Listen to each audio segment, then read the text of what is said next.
Hello and welcome to this video in the series about each of the new constituencies. For this video we are looking at one of the Welsh constituencies. In this short video we'll look at the details of this constituency, the previous results, in particular the 2019 results, current candidates and make predictions based on how bad of a day it might be to the Conservatives. Please comment below for anything you'd like to see and subscribe to our channel to see new updates that we'll do and discussion videos as the election gets closer.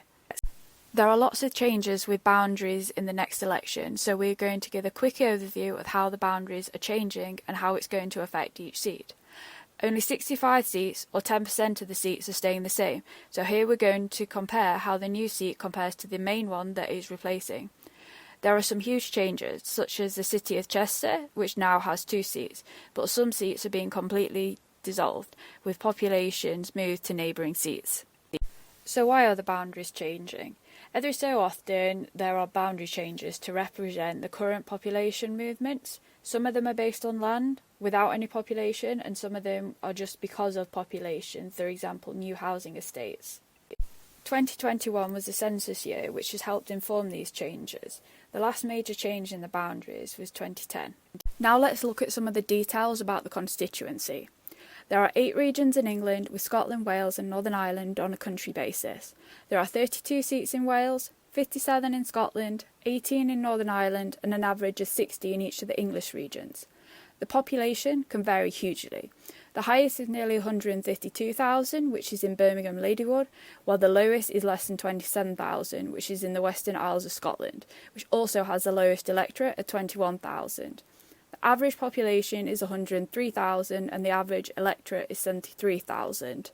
The largest area is the most northerly mainland seat, which is Caithness, which is nearly 12,000 kilometres squared, or approximately 100 times the size of Manchester. The average is 380, while the smallest is only 6.8. The average percentage of the 16 to 49-year-olds is 41%, with the highest in Leeds Central and the lowest in North Norfolk, which also has the highest 65+. The average 65+ is 38%, with the minimum at 15%, which is in the area around Canary Wharf. Density averages nearly 1,400, with the highest in Bethnal Green and the lowest in Caithness.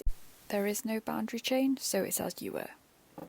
When we're looking at the winner in 2019, it's a bit more relevant for the seats that are now made up from multiple old seats. Nevertheless, this is the result from 2019, with the winner and whether the seat was held or it changed. Here are the winning party and those that came second, and also the majority. The size of the majority is key when considering how this seat might change. Maybe not so much when there's a big Labour majority or Lib Dems, but for pretty much any Conservative seat, it's possibly not considered safe, bar a very extreme few. The same for the SNP. Some of these are really up for grabs, particularly for Labour and the Lib Dems. Here we can see the vote share for the last 4 elections for each of the 4 main parties in Wales. The Lib Dems didn't hold any seats after the 2019 election, but are expected to gain some this time.